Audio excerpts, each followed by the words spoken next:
Pouvez-vous vous présenter? Bien, bien sûr. Je suis Nicole Rivière. Je suis en retraite depuis environ 18 ans, après une carrière de plus de 40 ans dans le monde de la finance. Eh bien, Jean-Pierre Joret, j'ai longuement vécu en Afrique du Nord. Je suis retraité depuis 22 ans. J'ai 86 ans et c'est vous dire que me présenter, si je prends la parole, on en a pour des heures et des heures. Merci beaucoup. Alors, quel est votre regard sur les technologies en faveur du bien vieillir? Je suis réellement ravie de vivre l'époque que l'on vit et de voir tout ce qui est inventé aujourd'hui, mis au service de tous, pas seulement les personnes âgées, mais particulièrement en faveur de l'avancée en âge. Je pense à tous les moyens mis en œuvre pour améliorer le quotidien des aînés, les connexions diverses et variées par exemple. Je déplore et trouve dommage, bien souvent, et que c'est bien triste de voir certains seniors refuser l'outil informatique, par exemple. Et ce qu'il faudrait, c'est effectivement inciter les jeunes générations à pousser les gens à se diriger vers cette nouvelle technologie. Il faut beaucoup les aider dans ce domaine, car c'est un lien extraordinaire avec la famille, le monde extérieur, les découvertes, les parents, la société en général.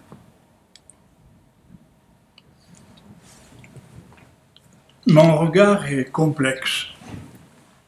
Parce que depuis tout temps, il y a eu des personnes âgées, dans toutes les générations. Elles avaient 35 ans quand nous vivions dans les cavernes. Et il y a eu des progrès, bien entendu. Et il est même étonnant qu'actuellement, on doive penser à ce problème pour essayer de l'accréditer, alors que c'est une voie tout à fait naturelle. Par contre, j'ai lu technologie et ça ne me suffit pas. J'aurais préféré, moi, philosophie, dont la technologie était une petite partie. Philosophie parce qu'il y a un regard différent, il y a une saveur différente, il y a l'appréciation d'un rôle et d'une importance très particulière. Nous serons combien de vieux dans quelques années? J'ai lu quelque part, sous réserve de me tromper, 30 millions. C'est énorme. Donc, si vous voulez, ce n'est pas un problème qu'il faut résoudre par la technologie, il faut se servir de la technologie pour le résoudre philosophiquement. Et alors, à ce moment-là, tout est permis, et c'est une aventure absolument extraordinaire. À mon âge, je regrette de ne pas avoir 30 ans devant moi pour la vivre au fond. Merci beaucoup. Pourquoi avoir accepté de participer en tant que membre du jury du pôle Solidarité? Pourquoi? Pour donner un avis sur un projet, l'étudier, voir quelle en sera l'utilité pour l'utilisateur, bien sûr, mais pour ceux que ça va soulager, peut-être, je pense notamment dans les EHPAD, les aidants, les soignants, les aidants familiaux aussi, et puis aussi pour voir si le projet est pertinent, s'il est valide, s'il est onéreux ou pas trop, comment il va aider à vieillir bien et à bien vieillir dans des conditions optimales.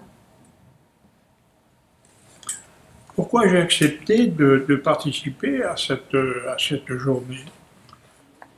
D'abord parce qu'on m'a proposé, et je rends hommage à mon association ERS, Agenda Mondiale, qui a pris cette initiative et qui, en quelque sorte, constitue une multiplication des activités qu'elle propose. Et en retraité relativement bonne santé, on doit manger à tous les râteliers, si je peux m'exprimer ainsi. Pourquoi j'ai accepté? D'abord pour savoir de quoi il s'agit. Je suis curieux. Qu'est-ce qu'on va proposer aux gens qui sont plus jeunes que moi? J'allais dire moins vieux, mais oui. Bon, déjà c'est une question. Deuxièmement, réfléchir pour savoir si on n'exagère pas dans ce domaine-là. On vient de voir qu'il y a une contradiction monumentale avec l'évolution naturelle de l'âge, des civilisations, et puis brutalement on met ça sur une table avec un projet, il faut s'en occuper tout de suite. Donc, si vous voulez, mon rôle consistait à dire, est-ce que je connais? Est-ce que je peux apporter mon avis? Est-ce que c'est dans un bon sens? Est-ce qu'on peut l'infléchir? Et puis est-ce qu'on peut continuer? Que vous a apporté cette expérience? Moi, l'expérience m'a fait que je me sens utile à quelque chose. Je ne suis pas encore complètement douteuse. Que je suis en contact avec des agents, entre guillemets, travaillant dans le monde de la silver activité. Je découvre de nouveaux produits, de nouvelles idées. Je m'enrichis moralement et ça me donne du courage pour rester toujours sur le pont. Ça m'aide à faire aboutir, ça m'aide par mes critiques à faire aboutir les projets, ça, mes connaissances, mon savoir-faire, mon expérience, c'est très important. Faire et refaire. Quelle superbe imagination, quelle superbe école d'imagination. Qu'est-ce que ça m'a apporté? Moi, ça m'a apporté de mettre un pied dans ce que je ne connais pas très très bien, parce que la nouveauté ne fait pas partie de mes préoccupations dominantes. Je suis un homme âgé, je réagis avec des comportements, des attitudes et des connaissances et des matériels de mon époque, l'époque où j'étais jeune. Mais là, j'ai un pied nouveau dans un nouvel hémisphère, on peut dire ça comme ça. Alors ma curiosité, est-ce que je peux suivre? Est-ce que je peux rajeunir sans renoncer à mon âge? Est-ce que je peux rajeunir en acquérant des nouvelles techniques, des nouvelles méthodes, des nouvelles informations, des nouveaux produits, des nouvelles manières d'appréhender le devenir? Et ça, je crois, c'est très excitant. Donc j'ai accepté parce que moi, j'aime l'excitation du devenir. Voilà. Que conseillerez-vous pour les prochains prix à venir?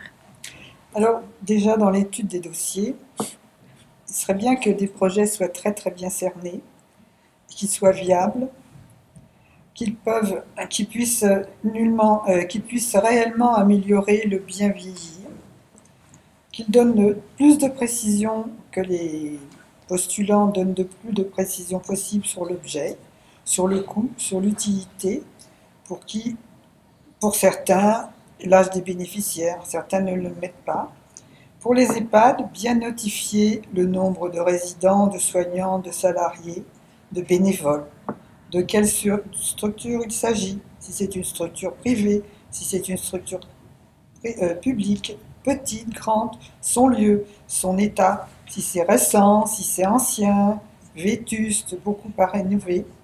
En un mot, présenter un projet complet, bien bouclé et très précis.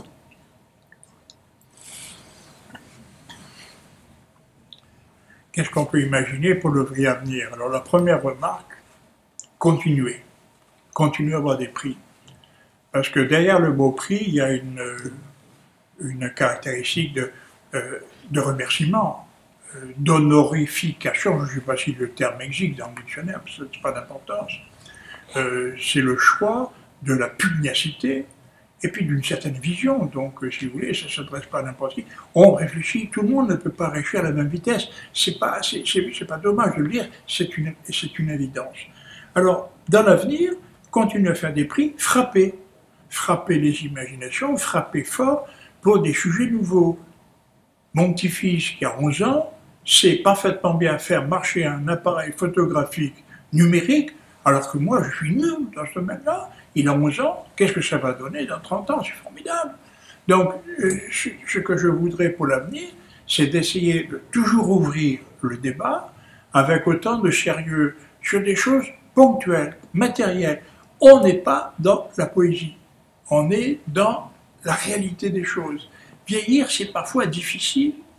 Les os craquent, on n'a pas envie de ceci, on n'a pas envie de cela, on râle, on n'a plus de dents, on n'a plus d'oreilles, etc. C'est l'horreur. Néanmoins, si on peut s'accrocher, vieillir, c'est superbe. Et je vous invite à vieillir, évidemment, dans les mêmes conditions que moi je l'ai fait. C'est donc une action volontaire. Il faut avoir envie de vieillir. La formule du bien vieillir, c'est « je veux bien vieillir ». Je veux vieillir bien. Ça, c'est la doctrine. C'est ma doctrine. Merci beaucoup.